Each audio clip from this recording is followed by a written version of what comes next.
Hey team, Alan Rath here. So decided I would get the get the sketchbook out, get the brushes out, and this is like an artwork that I have part of my range, my print range of prints I do, but the colors are done with like what's more like solid colors and solid line art. So I thought I'd have a crack at painting it. And watercolors are kind of my thing at the moment. Just been trying to learn, how to do watercolors better. It's a bit of it wasn't like a steep learning curve or anything, but I've just been, just been really feeling it. I have to apologize. I forgot to turn the autofocus off on my lens, so I eventually get it. I think there is a point where I do turn off the autofocus, but in this bit at the start where I'm organizing all my stuff, I just it just keeps focusing in and out. It's super frustrating. Especially when you know to turn off the autofocus. And something else that was frustrating, I had like a hair stuck in between two pans, like a brush hair. And here I am trying to get it out. Looking back, I probably should have just used, just wet the pans and it would have come straight out. But, I got stuck in the moment and tried to dig it out with a pencil.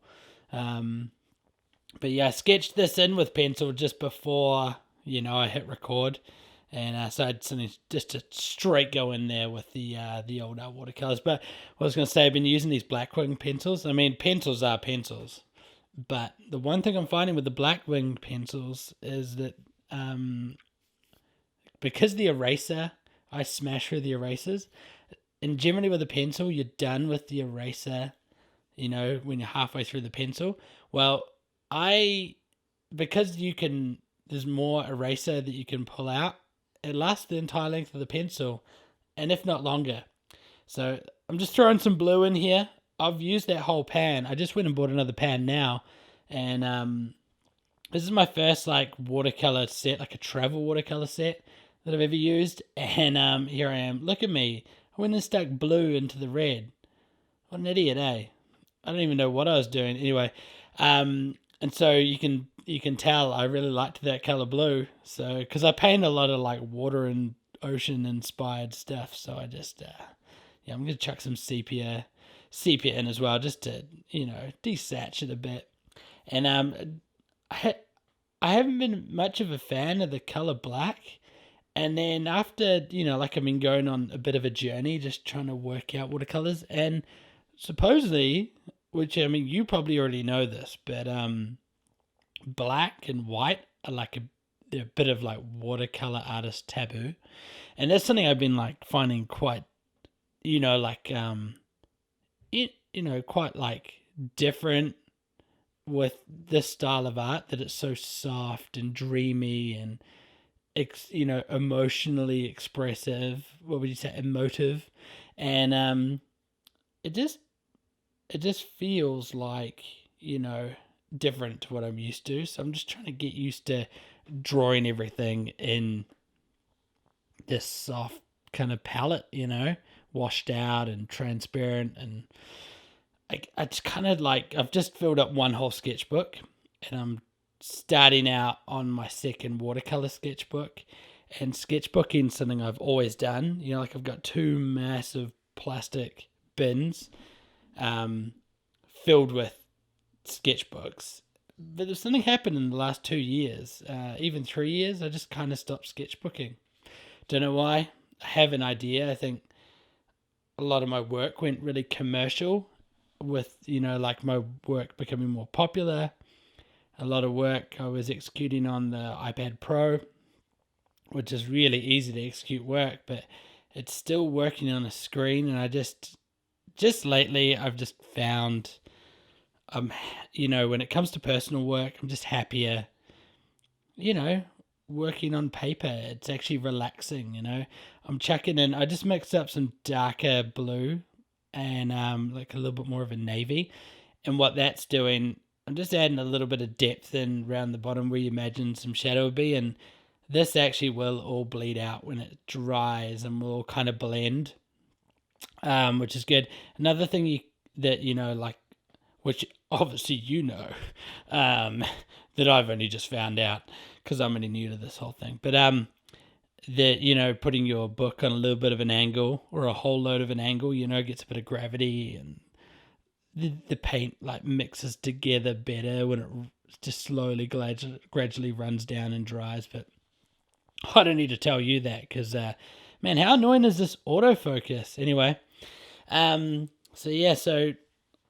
this is another thing I've been doing, and this is something I learned from like the sign painting industry, because I've done a lot of work with like sign painting brushes and lettering enamels. Is that like, first thing to do is wet your brushes. Second thing to do is to stack them the other way around, so that what I used to use was terps or thinners, what was now water, works the same. Whoops, knocked it over just as I'm talking about it. The water will feed down into the whole brush here. That way you don't get like paint stuck, like at the base of the brush. I should really know what that middle bit's called, and I do know, and I've kind of just forgotten. But that doesn't really matter, because this ain't me talking about brushes. This is me talking about doing watercolor painting. Here I'm just going to mix up a little bit more of this blue. I still need to really learn my watercolor colors, the names of the colors. I've noticed that, the kind of community out there, they're always like, this is ultramarine blue, and this is yellow ochre, and here's some burnt sienna, and I'm still a bit like, the blue that's next to the other blue, that's the one I like, and then I use this yellow that looks kind of desaturated, and so I need to learn the colors, team, and I will. I should paint them up in my sketchbook and label them. I think I actually did in my first sketchbook. Just go and have a look and see if that's there. So, if you are not from New Zealand, which is potentially a whole lot of people maybe watching this, this is actually like a milkshake cup, which is famous in New Zealand. And if you go get a milkshake, you buy it in this cup. So this is called the longest drink in town, and it's like a classic Kiwiana, thing that when you draw it or paint it, everyone recognizes it, and they're like, yeah, there's that flipping longest drink in town cup. So I'm just hitting it with a bit of blue. And the one thing I'm finding quite cool with the watercolors is, a lot of artwork, I just do black outlines for anything in my style I've been doing to date. And now I'm like getting experience with doing colored line work, where it used to be black, now it's colored. And although I do find a lot of my colors that don't have enough pigment in them, and I go in to get a little bit darker and add it back in. And this is the weird thing I've been finding with watercolors is I'm used to all acrylic paints and like oil-based enamels that I paint with. When you paint with that color, it then dries darker.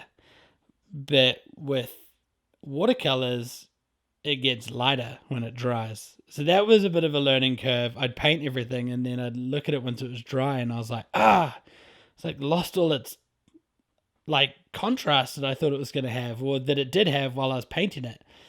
And that autofocus is a real pain, isn't it? Oh, okay, so I've just gone and painted the edge of another brush and just tapped and flicked some red paint straight onto the page, give it a little bit of texture, bit of life, bit of vibrancy, And here I am going to hit it with a red, and I can already tell you that red was not right. As soon as I, like on the pan, it looks pretty good, and then when you put it to paper, it loses a bit of vibrancy, gets a little bit too transparent. So I just added a little bit of sepia in, just to, just give a little bit of depth. There you go. It's like a little bit more of a maroon rather than like a vibrant tomato red. Yeah, look at this. So I'm just doing the lettering. I'm just going in real loose.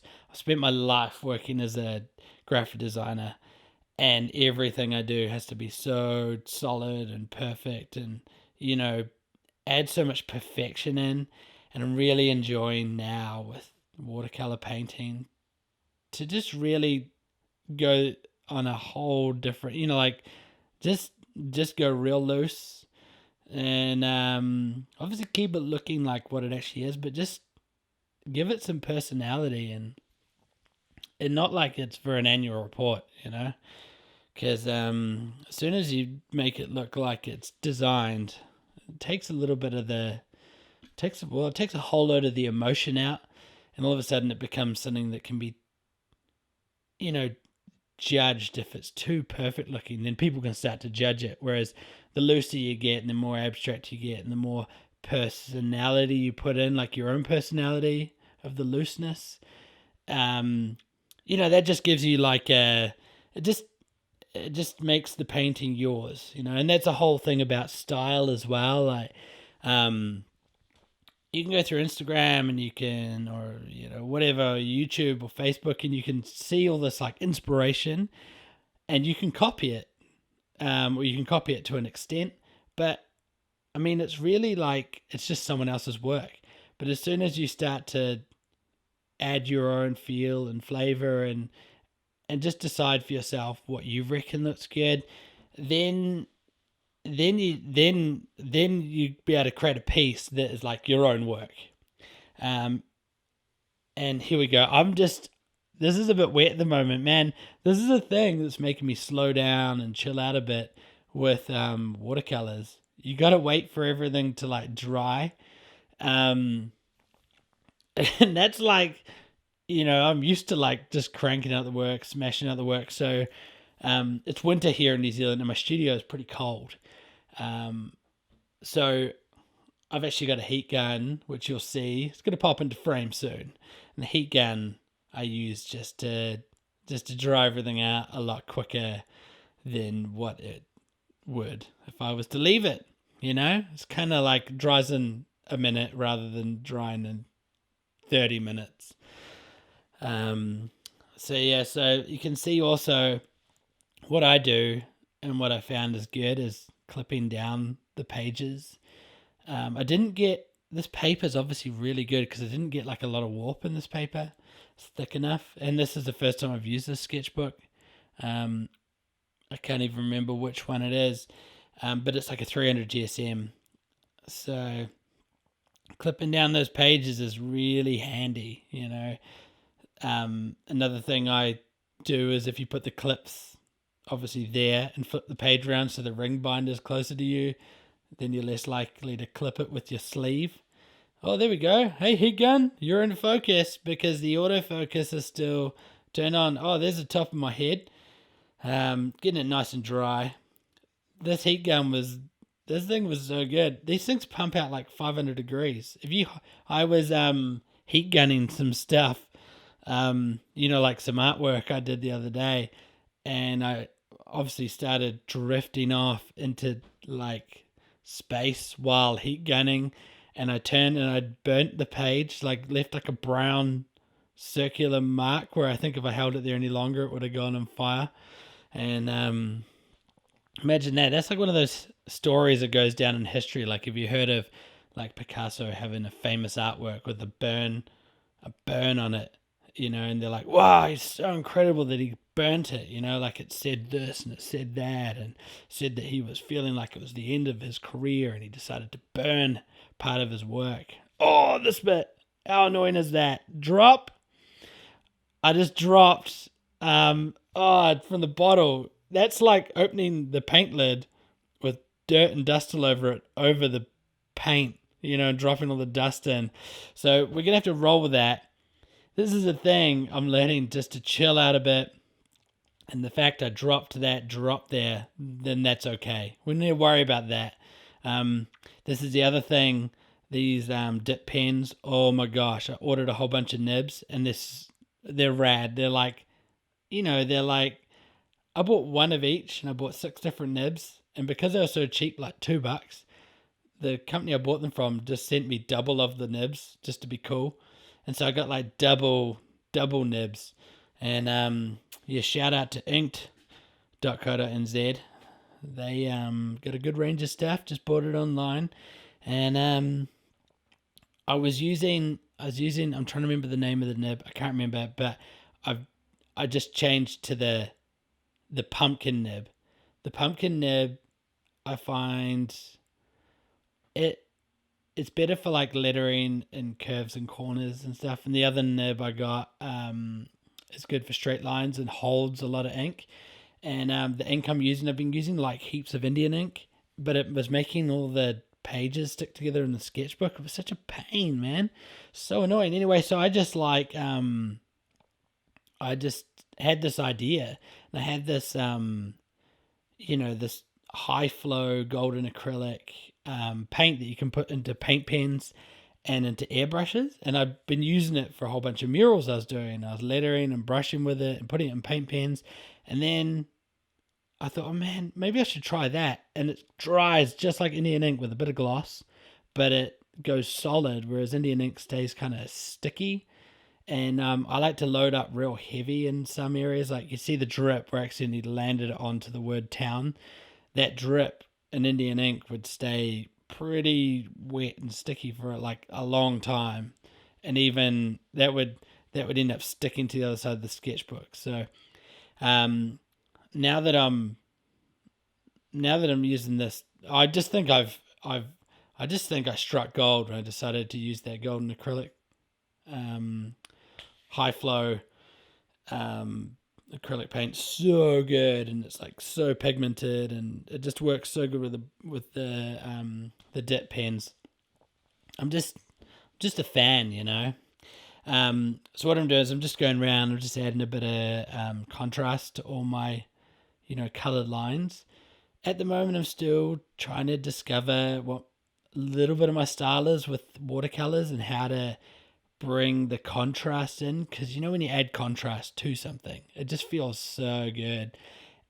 And watercolors kind of isn't like a contrast style of art. It's very, as I said before, the colors kind of blend, and that's the beauty in it. So I'm still on a bit of a journey to work out how to apply my style and what I do and what I feel like is me to watercolors. And hey, at the end of the sketchbook, I might be like, I've done 2 sketchbooks of watercolor and I just over it. It's just not me. But I might get to the end of the sketchbook and be like, you know what? I've found this new thing and I'm just obsessed with it. So here we go. I'm just gonna lay in this last line. And then this is like you get one shot to do this other thing I'm about to do. I want to add like a shadow at the bottom of the cup, and I did it originally with, here we go, there. I did it with a bamboo quill. When I originally painted this, I painted it in Indian ink and then scanned it in and colored it in Photoshop. And that's the one I made a print of. But yeah, I just used the backside of the pumpkin nib there, and I just like I took a gamble. I took a bet. Took a gamble on myself that I could pull off that move, and I feel like it worked. I feel like it was pretty good.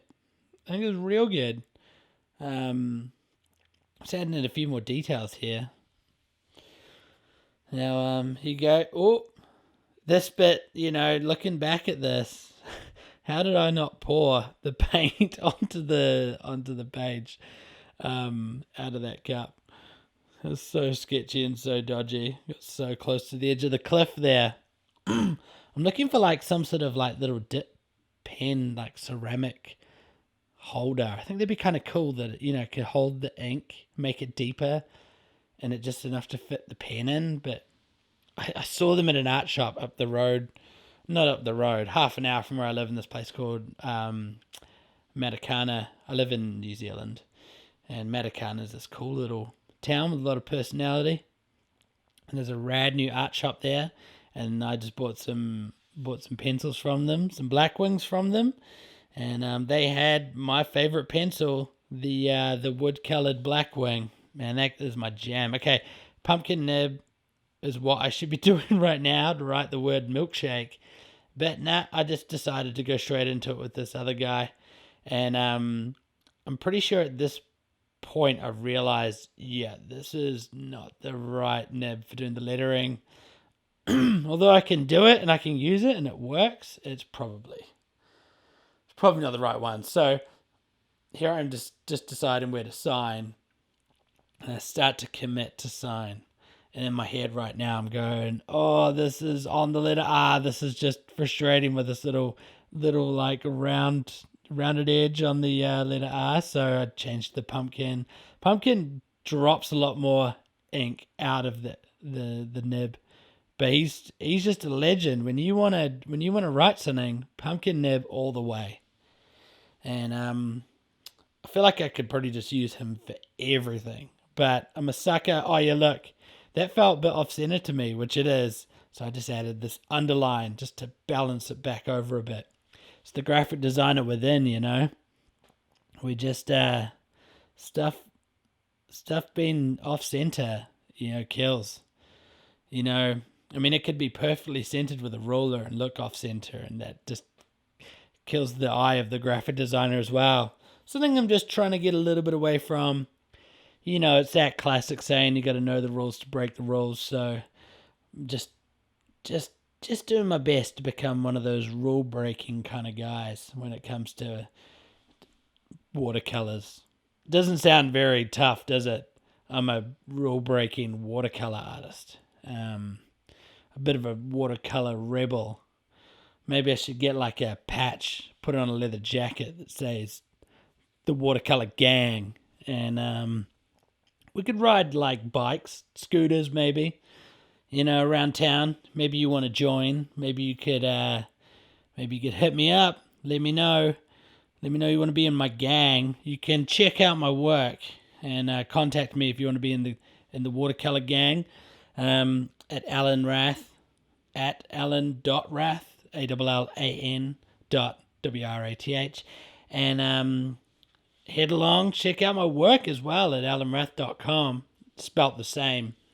See, I was forward thinking and spelling my name the same for my URL as I did for my Instagram. The only thing is that Instagram, I had to put a dot between the two because I had like another account that was Alan Rath. I got locked out and I could never get back in. So don't follow that guy. He's not even there. He hasn't posted in about 6 years, I don't think. Classic end of each artwork. You kind of look at it and then you think, ooh, I need to mess with it some more. So here's me just messing with it. I'm just putting some watercolor pencil in there. Just some standard black watercolor pencil and now some standard white watercolor pencil. To be honest with you, the white watercolor pencil doesn't really do anything because you don't really see it. And if you look close, he's there. White watercolor pencil is just there, you know, almost there in spirit. So this is it. I think this is me. I think I'm good. I think I'm done. Here we go. 23 minutes of talking into a microphone. And hope you have a good rest of your day, night, morning, week, month, year, wherever you are, whatever you're doing. All right. Hit me up on the Instagram. You know, come check out what I do. All right? Legend. See ya.